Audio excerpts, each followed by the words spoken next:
Doctor Yunus সাহেব একটা কথা জানেন, ল্যাং মারেন বারবার, যদি একবার ধরি তাহলে মনে করেন গুগল লাইন হালাই দেবো।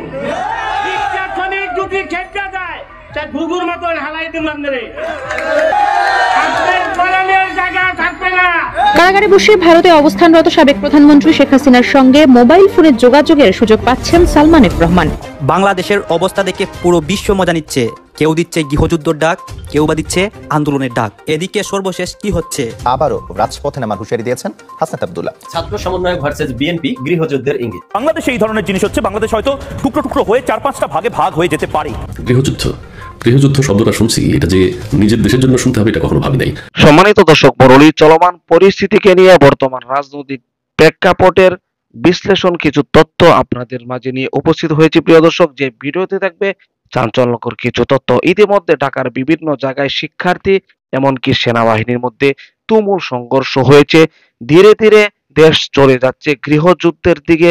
এমন একটি ভিডিও ফুটেজ আপনাদেরকে দেখাবো। এই ভিডিওতে যে তথ্যটি দেখলে আপনি রীতিমতো অবাক হতে বাধ্য হবেন।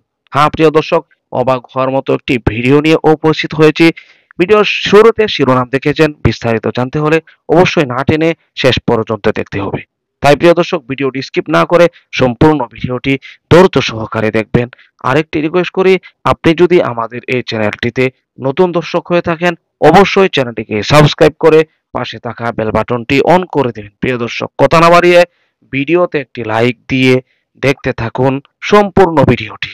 প্রিয় দর্শক শ্রোতা, আজকের আলোচনার টপিক ছাত্র সমন্বয়ক ভার্সেস বিএনপি, গৃহযুদ্ধের ইঙ্গিত। হঠাৎ করেই অন্তর্বর্তী সরকারের উপদেষ্টা মাহফুজ আলম, যিনি বিগত 3 মাস প্রধান উপদেষ্টা ডক্টর মোহাম্মদ ইউনূসের বিশেষ সহকারী হিসেবে ছিলেন এবং ডক্টর মোহাম্মদ ইউনূস যাকে জুলাই অভ্যুত্থানের মাস্টারমাইন্ড হিসেবে পরিচয় করিয়ে দিয়েছিল, সেই মাহফুজ আলম তার ফেসবুক পেজে গৃহযুদ্ধের ইঙ্গিত দিলেন এবং পরবর্তীতে আমরা দেখলাম ছাত্র সমন্বয়ক হাসনাত আব্দুল্লাহ এবং সার্জিস আলমও এর পক্ষেই কথা বলেছেন। তো হঠাৎ করে কি এমন হলো? কেন এই গৃহযুদ্ধের ইঙ্গিত? কাদের বিরুদ্ধেই বা এই ইঙ্গিতটি? চলুন এভিডেন্স সহকারে বিস্তারিত দেখা যাক। মাহফুজ আলম বলেছেন, মৃত্যু আমাদের ছুঁয়ে গেছে, এই যুদ্ধ হবেই। গৃহযুদ্ধের পূর্ববর্তী মুহূর্তে একটা সামাল দেওয়ার প্রচেষ্টা চলছে, যা এখনো চলমান, কিন্তু এই যুদ্ধ তো হবেই কোনো না কোনো ফরম্যাটে। যদি তার এই কথাটুকুকে আমরা একটু বিশ্লেষণ করি তাহলে কি পাই দেখুন।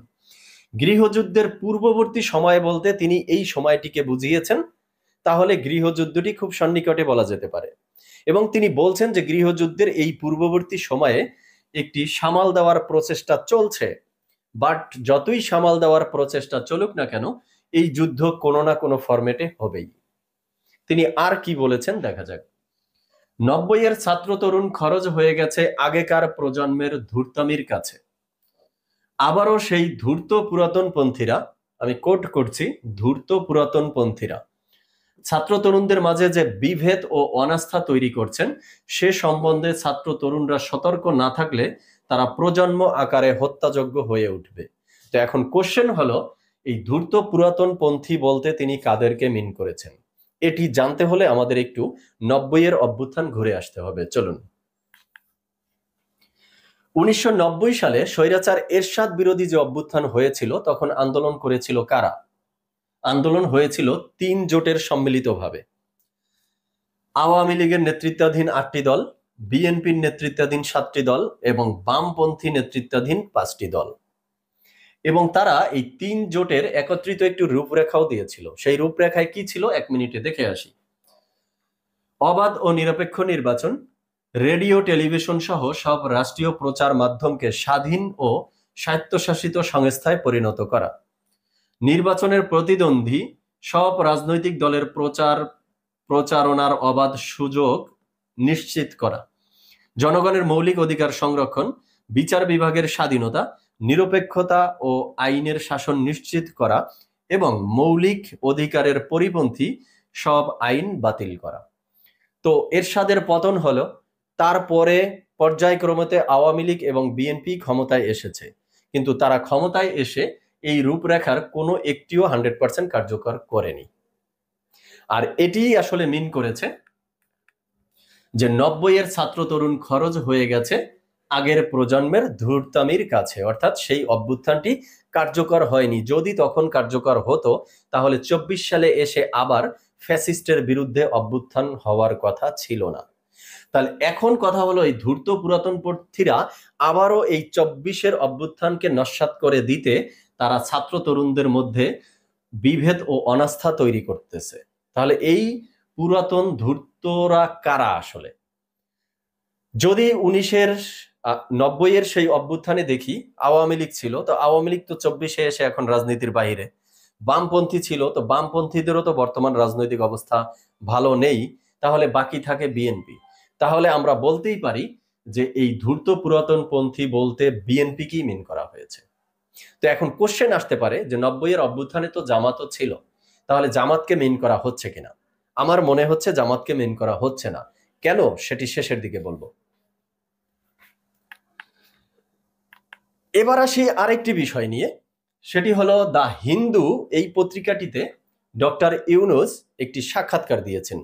সেই সাক্ষাৎকারে তিনি বলেছেন আওয়ামী লীগের নির্বাচনে অংশগ্রহণে তার কোনো আপত্তি নেই, সবাইকে নির্বাচনে চায় বিএনপি। কি বলেছে একটু বিস্তারিত দেখি।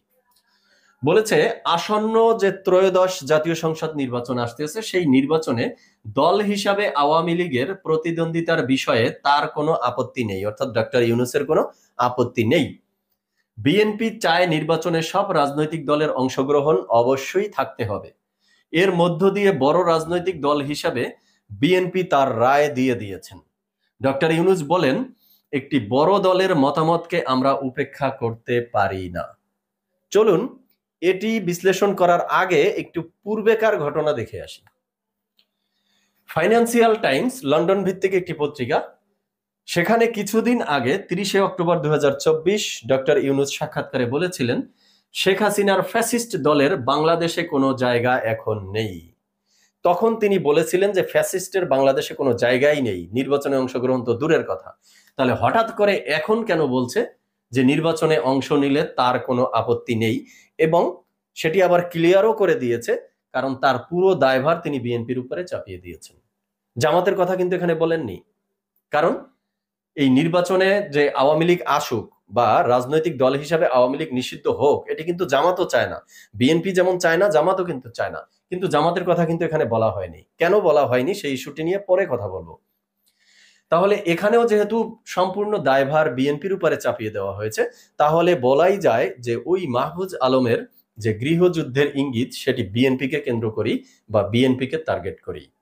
এছাড়া এই ডক্টর ইউনূসের এই সাক্ষাৎকারটি যখন সামনে চলে আসে তখনই দেখা গেছে হাসনাত আব্দুল্লাহ ছাত্র সমন্বয়ক তিনি বলেছেন যারা আওয়ামী পুনর্বাসনের উদ্যোগ নেবে তাদের ইতিহাস গণশত্রু হিসাবে চিহ্নিত করবে। এবং তিনি নতুন করে তার ফেসবুকে হ্যাশট্যাগ ব্যবহার করেছেন, লিখেছেন স্টপ পলিটিক্যাল কনস্পিরেসি, এবং আরেকটি হ্যাশট্যাগে লিখেছেন উই আর অলরেডি শহীদ। এছাড়াও ডক্টর ইউনূসের এই সাক্ষাৎকারটি সামনে আসার পরে আরেকজন ছাত্র সমন্বয়ক সার্জিস আলম তিনি বলেছেন প্রয়োজনে আবারও অভ্যুত্থান হবে।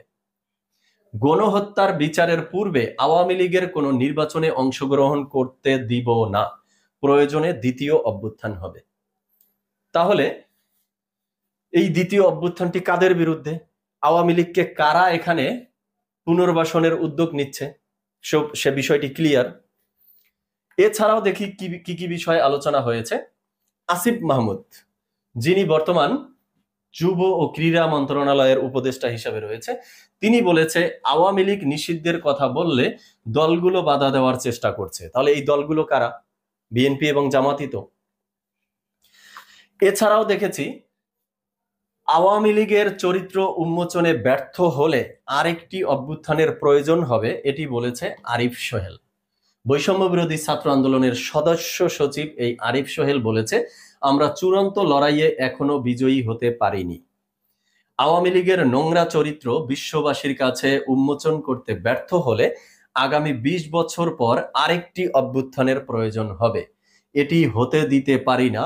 আমরা আমাদের সন্তানদের আবারও রক্ত দিক সেটি আমরা চাই না। তো এই ছিল আজকের আলোচনা। এখন আসি জামাতের বিষয়ে, যে জামাত শিবিরকে নিয়ে কেন এই সাক্ষাৎকারে ডক্টর ইউনূস কিছু বললেন না। কারণ আমরা শুরু থেকেই দেখেছি যে এই অন্তর্বর্তীকালীন সরকার অথবা এই বৈষম্য বিরোধী ছাত্র আন্দোলনের ছাত্র সমন্বয়করা জামাতকে নিয়ে খুব বেশি কিছু বলছে না বা মাথা কাটাচ্ছে না, এবং জামাতকেও দেখা যাচ্ছে তারা খুব কৌশলী হয়ে রাজনীতির মাঠে কাজ করছে। তারা এই মুহূর্তে খুব জনপ্রকাশ্যের বা এই রানিং ইস্যুগুলো নিয়ে খুব বেশি কথা তারা বলতে চাচ্ছে না, বরং তারা তাদের দল গুছানো, অ্যাক্টিভলি ভাবে তারা দল গুছানোতে খুব সময় দিচ্ছেন। এবং এই বৈষম্য বিরোধী ছাত্র আন্দোলনের প্যানেল থেকে এবং অন্তর্বর্তীকালীন সরকারের থেকে জামাতকে কেন্দ্র করে খুব বেশি কথাবার্তা আমরা দেখতে পাচ্ছি না। তো রাজনৈতিক বিশ্লেষক অনেকে রয়েছেন যাদের ভাষ্যমতে এতটুকু ক্লিয়ার হওয়া যায় যে এই বৈষম্য বিরোধী ছাত্র আন্দোলনের প্যানেল এবং অন্তর্বর্তী সরকারের সাথে গোপনে গোপনে তলে তলে জামাতে ইসলামের সাথে কোনো ধরনের কোনো লিয়াজু তৈরি হতে পারে। কারণ একটা বিষয় ক্লিয়ার যে এই বৈষম্য বিরোধী ছাত্র প্যানেল এবং এই অন্তর্বর্তীকালীন সরকার জামাতের ক্ষেত্রে একটু সফট কর্নার শো করতেছে। কারণ এই যে তিনি দা হিন্দুতে সাক্ষাৎকার দিলেন এবং সেখানে কিন্তু তিনি টোটালি দায়ভারটা বিএনপির উপরে চাপিয়ে দিলেন, জামাতকে কিন্তু এখানে টানেননি। আর তাই মনে হচ্ছে এই মাহফুজ আলম যে গৃহযুদ্ধের ইঙ্গিত দিলেন সেটিও আসলে বিএনপিকেই কেন্দ্র করে, জামাতকে কেন্দ্র করে না। এটি টোটালি আমার নিজের ব্যক্তিগত মতামত থেকে আমি বলছি।